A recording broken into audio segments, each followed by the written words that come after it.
এখন তো রাশেদ খান মেনন নাই, আমি যাতে নামের শেষে মেনন অ্যাড করি।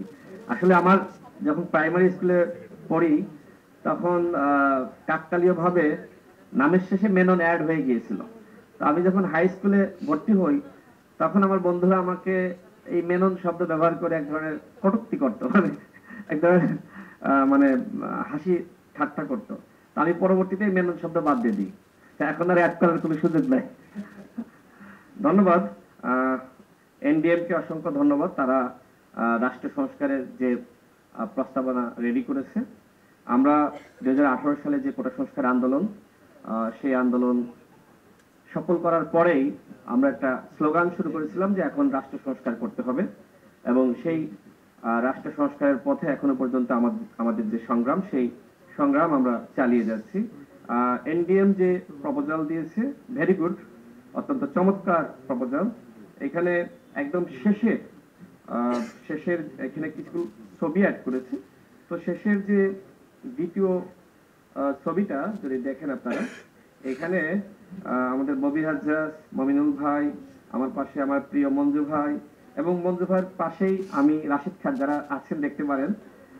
এটি মূলত গত 16 জুলাই আবু সাইদকে যেদিন গুলি করে নির্মমভাবে হত্যা করা হয়, সর্বপ্রথম আমরা 3টি দল একসাথে, এখানে আমাদের সভাপতি নুরুল হক নুরু আছেন, আমরা একসাথে ইনস্ট্যান্ট আমরা পল্টনে প্রতিবাদ করি, এবং সেই প্রতিবাদেও পুলিশ বাধা দেওয়ার চেষ্টা করে। অর্থাৎ কোটা সংস্কার আন্দোলনকে রাজনীতিকরণ করা বা রাজনৈতিক দলগুলোকে সম্পৃক্ত করা, সেই কাজটা কিন্তু আমরা যারা এখানে আছি আমরা সবাই মিলে চেষ্টা করেছি। আমরা 3টি দল, আমরা সর্বপ্রথম সেদিন পুলিশের যে হুমকি ধামকি বা আওয়ামী লীগের যে আগ্রাসী আচরণ, সেটাকে উপেক্ষা করে আমরা রাজপথে ছিলাম, এবং আন্দোলন শেষ হওয়ার আগ পর্যন্ত সেই সংগ্রাম কিন্তু আমরা চালিয়ে গিয়েছি। তবে আমাদের সংগ্রাম এখনো শেষ হয়নি। সংগ্রাম যদি শেষ হয়ে যেত তাহলে এই প্রস্তাবনা বা রাষ্ট্র মেরামতের যে বিষয়গুলো এখানে আলোচনা হচ্ছে, সেই বিষয়গুলো আসলে এখানে আসতো না। অর্থাৎ রাষ্ট্র সংস্কার একটি ধারাবাহিক প্রক্রিয়া, এবং সংগ্রাম আমাদের আজীবন করে যেতে হবে। রাষ্ট্র সংস্কার যদি হয়েও যায় তারপরেও করতে হবে, কারণ যে কোনো সময় আসলে ফ্যাসিস্ট আবার ফিরে আসতে পারে, সেই আশঙ্কা আমরা এড়িয়ে যেতে পারি না। যদি আপনাদেরকে বলি, দেখেন 1991 সালের যে নির্বাচন, একটি গণ অভ্যুত্থান বা একটি বিপ্লবের মাধ্যমে স্বৈরাচার এরশাদের পতন হলো, কিন্তু আমাদের রাজনীতিবিদরা যে ভুলটি করলেন সেটি হলো জাতীয় পার্টিকে রাজনীতিতে জিইয়ে রাখা। তাদেরকে সুযোগ দিয়েছিলেন নির্বাচনে অংশ নেওয়ার। ফলাফল কি হলো? ফলাফল ওই নির্বাচনে বিএনপি 140টি আসন পেল, আওয়ামী লীগ 88টি, এবং জামাত 18টি, এবং জাতীয় পার্টি তৃতীয় অবস্থান। পতনের পরেও 35টি আসন জাতীয় পার্টি পেয়েছিল। তার মানে সকল দলকেই দায় নিতে হবে জাতীয় পার্টিকে রাজনীতিতে ধরে রাখার জন্য, তাদেরকে জিইয়ে রাখার ফলাফল আজকে দেখেন।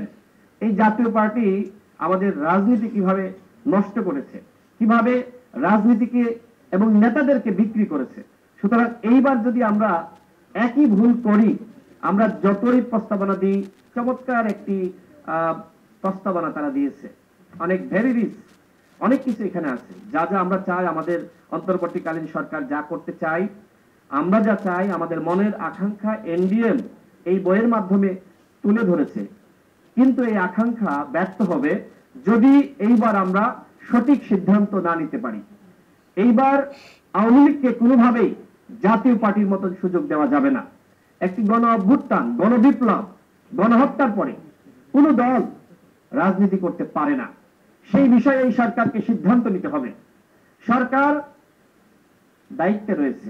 এখন সিদ্ধান্ত যদি দলগুলোর উপর ছেড়ে দেয়, সেটি কি হবে? আমরা সরকারের বক্তব্য শুনেছি, সরকার প্রধানের বক্তব্য শুনেছি। তিনি বলেছেন যে বিএনপি চায় না, এই কারণে আমরা চাই না। What is this? বিএনপি একটি দল, আরো দল আছে, আপনি সকলকে ডাকেন। এই যে এখানে একটি গোল টেবিল আলোচনা, সবাইকে ডেকে আপনি মতামত নেন, তারপরে আপনি বলেন যে আপনি আওয়ামী লীগকে নিষিদ্ধ করবেন কি করবেন না। শুধুমাত্র বিএনপির মহাসচিব একটি বক্তব্য দিয়েছেন, সেটি রাজনৈতিক বক্তব্য। আমি মনে করি এটি বিএনপির দলীয় বক্তব্য না। সুতরাং ওই বক্তব্যকে কেন্দ্র করে যদি আগামী নির্বাচনে আওয়ামী লীগকে সুযোগ দেওয়া হয়, সেটি অন্তত আমরা যারা সংগ্রাম করেছি, রক্ত দিয়েছি, আমরা কোনোভাবে মানব না। জাতীয় পার্টিকে সুযোগ দেওয়ার ফলাফল আমরা দেখছি। সুতরাং আওয়ামী লীগকে যদি সুযোগ দেন তাহলে তার ফলাফল আমরা যারা বিপ্লবী ছিলাম, সংগ্রাম করেছি, ববি হাজ্জাজ ভাই, মঞ্জু ভাই, রাশেদ প্রধান ভাই সহ আমরা এখানে যারা আছি, এমনকি শহীদুল ভাই, আশরাফ কায়সার ভাই, আমরা যারা সংগ্রাম করেছি, আমরা কেউ আসলে বাঁচতে পারবো না। আওয়ামী লীগ একটি হিংস্র দল, তারা হায়নার থেকে হিংস্র, তারা সুযোগ পেলে আমাদের রক্ত চুষে খাবে।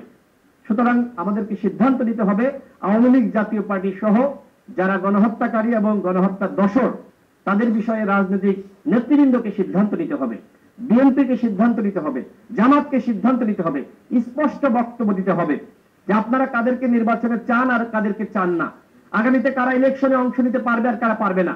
আমরা যে সংগ্রাম করছি, এত কষ্ট করে এই প্রস্তাবনা রেডি করেছে, যদি আমরা সংস্কার না করতে পারি তাহলে আসলে আমাদের এই প্রচেষ্টা, সংগ্রাম সবকিছু ব্যর্থ হয়ে যাবে। দেখেন, আমাদের যে সাংবিধানিক প্রতিষ্ঠানগুলো, এগুলো সংস্কারের বিষয়ে আমরা দীর্ঘ সময় ধরে আলোচনা করছি, আমরা কথা বলছি। আমরা এর আগেও যখন 90-এর পরে 91-তে তখনও সংস্কারের কথা, এবং একই সাথে সেখানেও কিন্তু আপনার বিভিন্ন দলের রূপরেখা ছিল। দুঃখের সাথে বলতে হয়, কোনো কিছু বাস্তবায়িত হয়নি। 53 বছরের ইতিহাস ব্যর্থতার ইতিহাস। কোন দলই আসলে ক্ষমতায় এসে যে চর্চা করা দরকার ছিল দেশটাকে পরিবর্তন করা, সেটার কার্যত পরিবর্তন করতে পারেনি। এর পিছনে দায়ী আমাদের রাজনৈতিক নেতৃত্ব। সুতরাং এখন তরুণ প্রজন্ম যে অভ্যুত্থানের নেতৃত্ব দিয়েছে, প্রায় 2000 শহীদ, 30,000 আহত, এইবার যদি আমরা রাষ্ট্র সংস্কার না করতে পারি তাহলে আর কোনোদিন এই দেশের সংস্কার হবে না। সুতরাং এইখানে আছেন যারা সবাই গুরুত্বপূর্ণ, সাংবাদিক ভাইরা আছেন, এখানে ফরেন ডেলিগেটস আছেন, সকলের প্রতি আমার উদাত্ত আহ্বান, আসুন আমরা সবাই মিলে এই দেশটাকে সাজাই। বিদেশিদের অনেক ভূমিকা রাখতে হবে। আমাদের প্রতিবেশী রাষ্ট্র ভারত যেভাবে বাংলাদেশকে নিয়ে ষড়যন্ত্র করছে, এই ষড়যন্ত্রকে মোকাবেলা করতে হবে। গতকালও জয়শঙ্কর যেভাবে বক্তব্য দিয়েছে, এদেশের হিন্দুদের উপরে নাকি আক্রমণ চলছে, এদেশের সংখ্যালঘুদের বাড়ি ঘরে হামলা চলছে, তাদের ব্যবসা বাণিজ্য নাকি বন্ধ করে দেওয়া হয়েছে, এগুলোর কোনোটা সত্য? ছাত্র আন্দোলনকে নিয়ে, ইসকনকে নিয়ে যে ধরনের মিথ্যা নিউজ ভারতীয় সংবাদ মাধ্যমে প্রচার করা হচ্ছে, সেগুলোর ব্যাপারে আমাদের জবাব কি? আমি সরকারকে বলবো, এখানে সরকারের প্রতিনিধি যেহেতু রয়েছে, আমি সরকারকে বলবো, ভারতীয় হাই কমিশনারকে আপনারা তলব করেন, তাকে ডাকেন, তাকে জিজ্ঞেস করেন কেন ভারতীয় মিডিয়া বাংলাদেশকে নিয়ে ষড়যন্ত্র করছে, কেন এত মিথ্যাচার করছে। তাকে অনতিবিলম্বে তলব করেন, জবাবদিহিতা চান। তার সরকারের পররাষ্ট্রমন্ত্রী কেন মিথ্যাচার করছে, বাংলাদেশকে নিয়ে এই ধরনের ষড়যন্ত্র করছে, বহির্বিশ্বের কাছে বাংলাদেশকে নিয়ে নোংরামি করছে, এগুলোর জবাব চাইতে হবে। আমাদের নির্বাচন কমিশন, এই যে এত আয়োজন, এত আলোচনা, এত রূপরেখা কেন? একমাত্র অবাধ, সুষ্ঠু এবং নিরপেক্ষ নির্বাচন করার জন্য, একমাত্র, দ্বিতীয় কোনো কারণ নাই। কিন্তু সরকারের পক্ষ থেকে এখনো পর্যন্ত কোনো রূপরেখা, যেটি রাজনৈতিক দলগুলোর প্রত্যাশা, বারবার বলছে আপনাদের রূপরেখা কি, পরিকল্পনা কি, আপনারা কি করতে চান, সেটি জনসম্মুখে প্রচার করুন। সরকার এখনো পর্যন্ত সেটি করতে ব্যর্থ হয়েছে। সরকার দলগুলোকে আস্থায় রাখতে পুরোপুরি ব্যর্থ হয়েছে। অন্যথায় দলগুলো এত অল্প সময়ের মধ্যে নানানমুখী বক্তব্য দিত না। দলগুলোর সাথে কার্যকরী সংলাপের আয়োজন চলছে না। বিএনপি জামাত সংলাপ করেছে, এই সংলাপকে আসলে বিএনপি জামাত ডেকেছে নাকি সরকারের পক্ষ থেকে আহ্বান করা হয়েছে?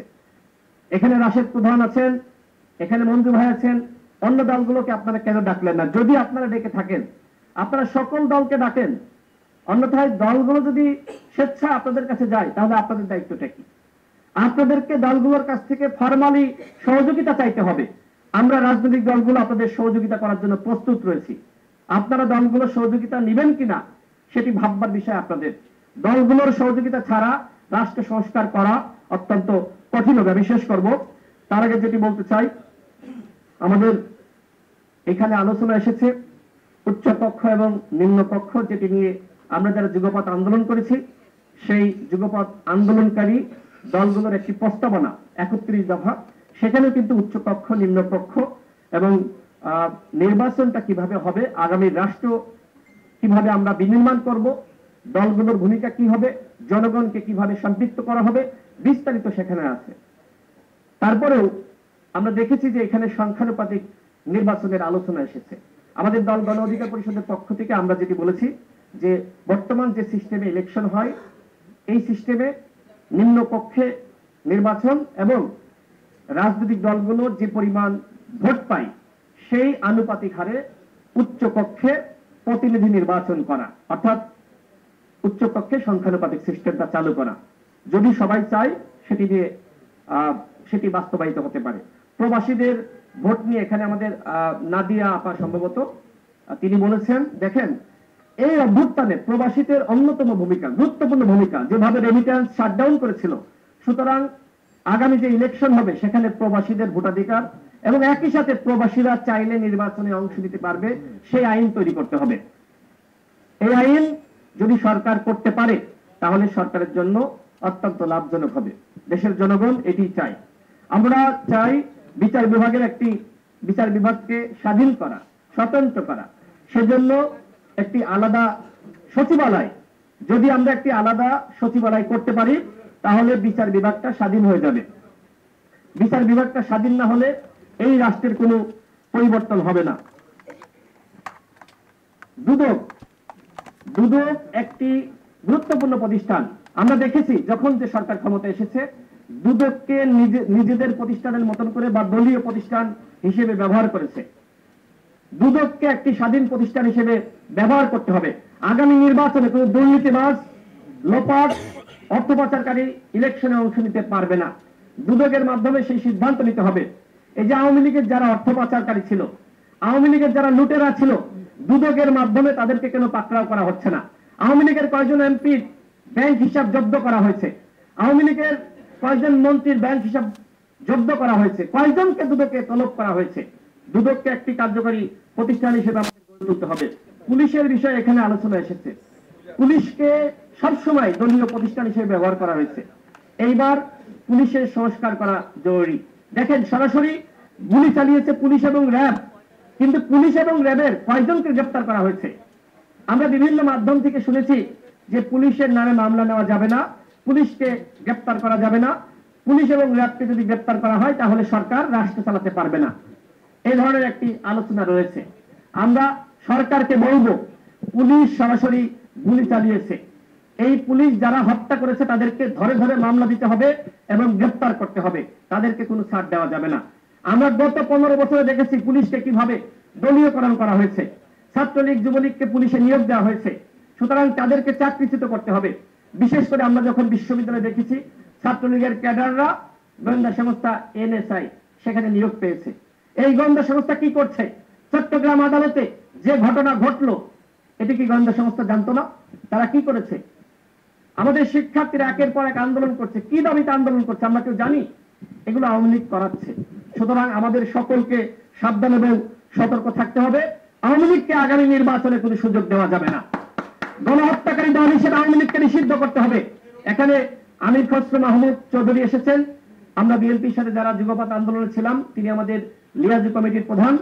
আমরা দৃঢ় বিশ্বাস করি বিএনপির পক্ষ থেকে স্পষ্ট করা হবে আগামী নির্বাচনে গণহত্যাকারী দল আওয়ামী লীগকে ন্যূনতম সুযোগ দেওয়া যাবে না।